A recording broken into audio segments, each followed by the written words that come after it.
1.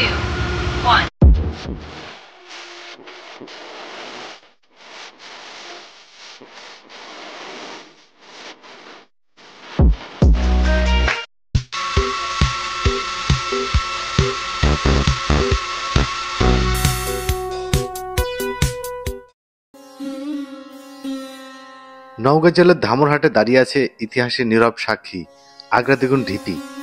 দেখতে সাধারণত এক ঢিলা, কিন্তু এর ভিতরে লুকিয়ে আছে শত শত বছরের রহস্য। যেভাবে পাহাড়পুর মহাবিহার বাংলাদেশকে বিশ্বের মানচিত্রে পরিচিতি করেছে, আগ্রা দ্বিগুণ ঢিপিও তেমনি ইতিহাস ও ঐতিহ্যের গর্ব হয়ে উঠতে পারে যদি এর পূর্ণাঙ্গ কাজ ও সংরক্ষণ শেষ করা যায়। ঢিপিটি এখনো পুরোপুরি খনন হয়নি, তাই অনেক অংশ অজানা। স্থানীয়ভাবে প্রচলিত আছে ঢিপির নিচে অনেক গুপ্তধন লুকানো আছে। অনেকেই বিশ্বাস করে রাতে ঢিপি থেকে আলো বের হয়।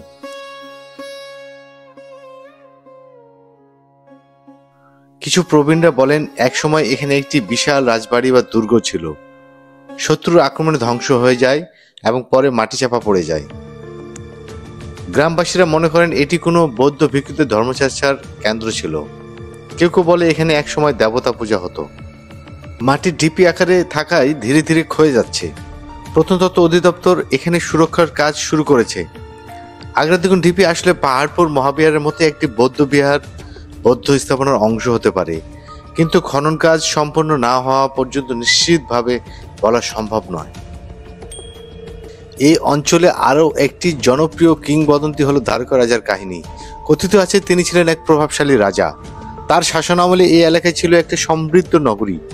লোককথায় আছে শত্রুর আক্রমণ বা কোনো অভিশাপে তার নগরী ধ্বংস হয়ে যায়।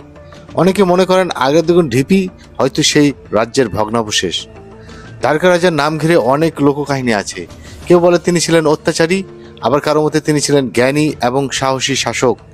ইতিহাসের সঙ্গে লোককথার মিশেলে এই কাহিনী আজও মানুষের মুখে মুখে ঘুরে বেড়ায়। কথিত আছে দ্বারকা রাজার 7 জন রানী ছিল। তাদের প্রত্যেকের জন্য খনন করা হয় আলাদা 7টি দিঘি। আজও এই দিঘিগুলো টিকে আছে, যদিও সময়ের সাথে সাথে ভরাট হয়ে গেছে অনেকটা। গ্রামবাসীর বিশ্বাস প্রতিটি দিঘির পানিতে একসময় রানীরা স্নান করতেন। এগুলো শুধু পানির উৎস নয়, ছিল এক ধরনের স্থাপত্য কলা ও ঐতিহ্যের অংশ। এখানে কিন্তু আসলে আমরা দর্শনার্থীদের দেখতে পাচ্ছি, বিভিন্ন এলাকার দর্শনার্থীরা এখানে আসে মূলত। আসলে আজকে আমরা দেখতে পাচ্ছি যারা অনেক ইয়াং ছেলেপেলের শিক্ষার উদ্দেশ্যে আসছে, যে এই রাজবাড়ির ইতিহাস ঐতিহ্য আসলে সবার মাঝে তুলে ধরার জন্য আমরা চেষ্টা করছি, এবং তারা এটাকে আসলে অনুসন্ধানের দৃষ্টিতে দেখছে। আচ্ছা, আপনি কোথা থেকে আসছেন? আমি সাপার থেকে এসেছি। এখানে কি উদ্দেশ্যে আসছেন? আসছি মানে যে এখানে ঘুরতে আসছি পাহাড়ে, মানে এখানে জানতাম রাজাদের বাড়ি ছিল, ঠিক আছে। অনেক লোকজন ঘুরতে আসে, আমরাও এসেছি আমাদের টিম নিয়ে। খুব ভালো লেগেছে, অনেক লোকজন আসে এখানে, ঠিক আছে। খুব ভালো লেগেছে, এখানকার লোকজন অনেক ভালো, এলাকার স্থানীয় লোকজন অনেক ভালো, অনেক ভালোবাসে। যে যে আসে ওনাদেরকে নিয়ে ঘোরায়, দেখায়। খুব বাসা কি এখানে? জি, এখানেই। আচ্ছা, কি করা হয়? আমি স্টুডেন্ট। আচ্ছা, এখানকার ইতিহাস কিছু জানা আছে? এখানকার ইতিহাস তেমন কিছু জানা নাই, তবে শুনছিলাম এখানে রাজার একটা বাসা ছিল এখানেই, তো অনেক বছর আগে। তো আমি তখন তো জন্ম হয়নি, আর কি বেশি কিছু জানি না। তো শুনছিলাম বাপ দাদার থেকে যে রাজার বাসা ছিল, দিয়ে এখানে ভূমিকম্পে না কি জানে মাটির তলে ঢুকেছিল। আচ্ছা, আপনার বাসা কি এখানে? হ্যাঁ, এখানে। আচ্ছা, এই যে আমরা যে এটা রাজবাড়ি বলতেছি, এই রাজবাড়ির হিস্ট্রি কি জানেন আপনি? এটা আমার মানে জানা মতে আমাদের দাদুরা বলতো, গল্প করতো, আবার আব্বারা গল্প করতো যে একটা মোটামুটি 400 বছর আগেকার, 400 450 বছর এরকম, মানে আরো বেশি হতে পারে।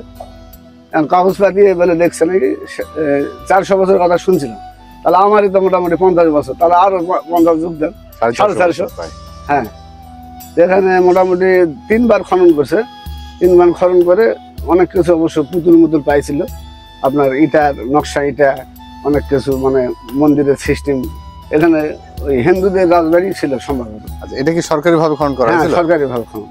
যেগুলো পাওয়া গেছে সব সরকারি কোষাগারে জমা হয়, সব সরকারি কোষাগারে জমা। এখানে যেটাই পাবে সরকারি। এখানে উঠতে গেলে একটা ইটা নিয়ে যাতেও দেন, তাই না? হ্যাঁ, এখন বর্তমানে একটা লোক অল টাইম মানে থাকে এখানে, এগুলা ঘিরেছে। আগে তো ঘিরা ছিল না। এটা মূলত তাহলে সরকারি ভাবে রক্ষণাবেক্ষণ করা ভাবে। হ্যাঁ, সব সরকারি ভাবে।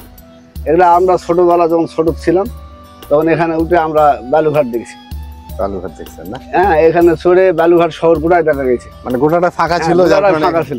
এটা আর আরো উঁচু ছিল ভাই, বুঝছেন? এই খনন করার পর থেকে মানে ডাবতে ডাবতে ডাবতে ডাবতে ডাবে গেছে। আগে এখানে আমরা উঠতে উঠতে আমাদের গিরা লাগে যেত, এরকম উঁচা ছিল।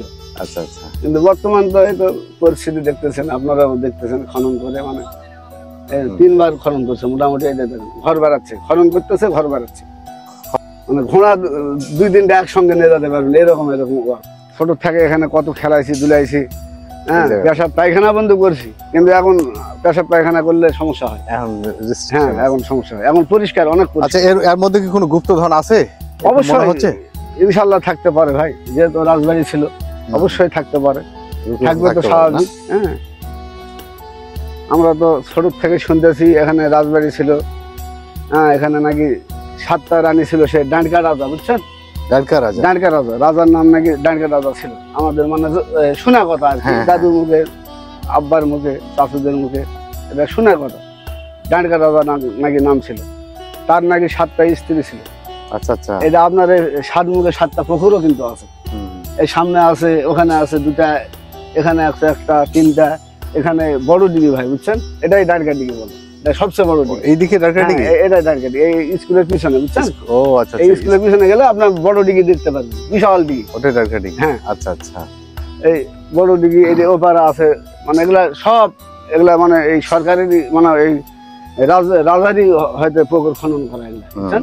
7 দিকে 7টা পুকুর, মানে রানীদের জন্য। হ্যাঁ, উপর থেকে নাকি ছিল, রাস্তা ছিল, রাস্তা ছিল। এগুলা তো আমরা যখন ছোট, এগুলা তো জঙ্গল ছিল ভাই, বুঝছেন? জঙ্গল, সব জঙ্গল এগুলা। মানে আমরা আব্বা দোকান করতে ছোটবেলা আমি দেখেছি, একাই বাড়িতে, আমাদের বাসায় এই বেশি না, এই 1/2 কিলোর মতো হবে, একাই যাতে ভয় লাগতো, এত জঙ্গল ছিল এগুলা। এখন অনেক ভালো। আচ্ছা, এখানে কি উদ্দেশ্যে আসা হলো? আসলে এখানে আমরা সবসময় ঘুরতে আসি, ওখানে একটা ব্রিজ আছে, আর ব্রিজ আর এটা দেখতে আসি আমাদের সাথে আমরা। আচ্ছা, এইটার কাহিনী কিছু জানা আছে? হ্যাঁ, আমার আম্মু এখানে পড়ালেখা করছিল, তো আমার আম্মু মুখ থেকে শোনা যে এখানে আম্মু যখন স্টুডেন্ট লাইফে যখন এখানে পড়াশোনা করতো, তখন নাকি এখানে একটা ডিপ ছিল। তো ডিপে একটা ছিদ্র ছিল, তো ছিদ্র দিয়ে ছোট ছোট মার্বেলের মতো কিছু ঢেল ছুটতো, তখন নাকি ধাপির মতো শব্দ, অনেক জোরে শব্দ হতো। এখানে কি সুড়ঙ্গ পথ আছে মনে করা হচ্ছে, এরকম ছিল? হ্যাঁ ছিল, এটা কনফার্ম। আচ্ছা, এখানে কি কোনো গুপ্তধন আছে? গুপ্তধন খুঁড়ছিল, কিছু পেয়েছে, আবার কি যেন সমস্যার কারণে খোলা বন্ধ করে দিয়েছে। আমিও জানি। আচ্ছা, আসলে এই যে রাজবাড়িটা আমরা দেখতেছি, আসলে এটা মাটির নিচে চাপা পড়ে গেছে। স্থানীয়দের ভাষায় যেটা আমরা জানতে পারছি যে এটা অনেক উঁচু ছিল, অনেক উঁচু ছিল, এবং এখান থেকে নওগাঁর যে বালুডাঙ্গা বাস স্ট্যান্ড, সেই বাস স্ট্যান্ডটা পর্যন্ত দেখা যেত। কালের বিবর্তনে আসলে এইটা আস্তে আস্তে করে মাটিতে দেবে গেছে একটা ভূমিকম্পের মধ্যে। অনেকেই ধারণা করছে যে এখানে অনেক গুপ্তধন রয়েছে, এবং সরকারিভাবে কিন্তু এটা খননের প্রচেষ্টা চলছে, এবং সরকারিভাবে কিছু খনন করে কিছু ইনস্ট্রুমেন্ট পাওয়া গেছে, যেটা সরকারি কোষাগারে জমা হয়েছে। এছাড়াও কিন্তু মূলত আসলে এর নিচে অনেক গুপ্তধন আছে বলে স্থানীয়রা মনে করেন। আজও দাঁড়িয়ে আছে এই রহস্যময় ঢিপি, প্রকৃতির কোলে নিস্তব্ধ হয়ে যেন অতীতের গল্প বলে যায়। আগ্রাদ্বীগুন ঢিপি শুধু একটি মাটির টিলা নয়, এ এক রহস্যে মোড়া ইতিহাসের অধ্যায়।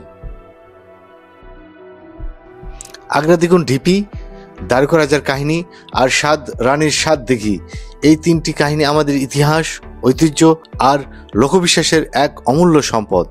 যদি সংরক্ষণ করা যায়, এগুলো পর্যটনের বড় আকর্ষণ হয়ে উঠবে, আর আমাদের পরবর্তী প্রজন্ম জানবে আমাদের মাটির ভিতরে কত অজানা ইতিহাস লুকিয়ে আছে।